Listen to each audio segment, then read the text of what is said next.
আসসালামু আলাইকুম। বর্তমানে একটা বিষয় খুবই হাইলাইট, সেটা হচ্ছে জ্বালানি তেলের সংকটের বিষয়টা।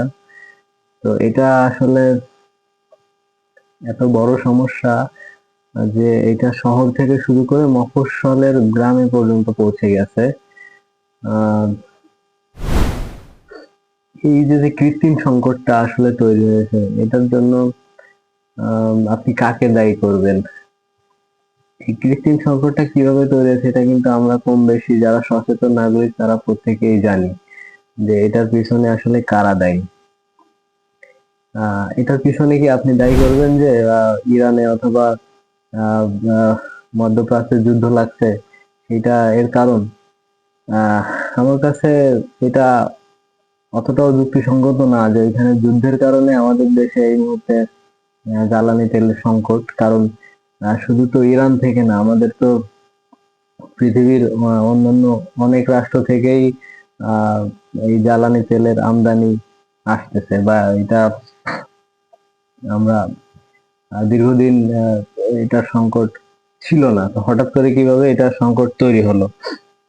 তো এটার পিছনে আপনি বেশ কিছু নাম পাবেন।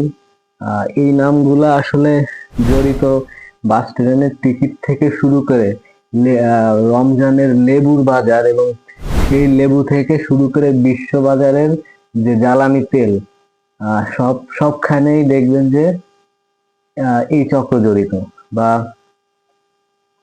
এই ব্যবসায়ীগুলো জড়িত। হ্যাঁ, তাদের বেশ কিছু নাম আছে। এদেরকে আপনি সিন্ডিকেট ব্যবসায়ী বলেন, মজুতকারী ব্যবসায়ী বলতে পারেন, অথবা কালোবাজারি, অথবা আপনি স্বার্থান্বেষী ব্যবসায়ী বলতে পারেন। এদের কারণেই মূলত এই কৃত্রিম সংকটটা তৈরি হয়েছে। এবং এই প্রত্যেকটা সিজনে আমরা খেয়াল করি শুধু যে জ্বালানি তেল বা বিশ্বের কোথাও যুদ্ধ লাগছে সেটার কারণে তেলের সংকট, এটা আসলে ভ্যারি করে না। এটা আমরা প্রত্যেকটা সিজনে দেখি, রমজান থেকে শুরু করে রোজার মাস থেকে শুরু করে প্রত্যেকটা সিজনে, প্রত্যেকটা পিরিয়ডে, ঈদের সময় মানুষ যে যাতায়াত করবে সেখানে বাস ট্রেনের টিকিটে কালোবাজারি শুরু হয়ে যায়। সেখানে আহ লেবু, রমজানের বাজারে লেবু দিয়ে হচ্ছে আহ শরবত করে খাবে রোজাদাররা, সেখানে সামান্য লেবু পর্যন্ত ছাড় পায় না এই সিন্ডিকেট ব্যবসায়ীদের কাছে। তো আসলে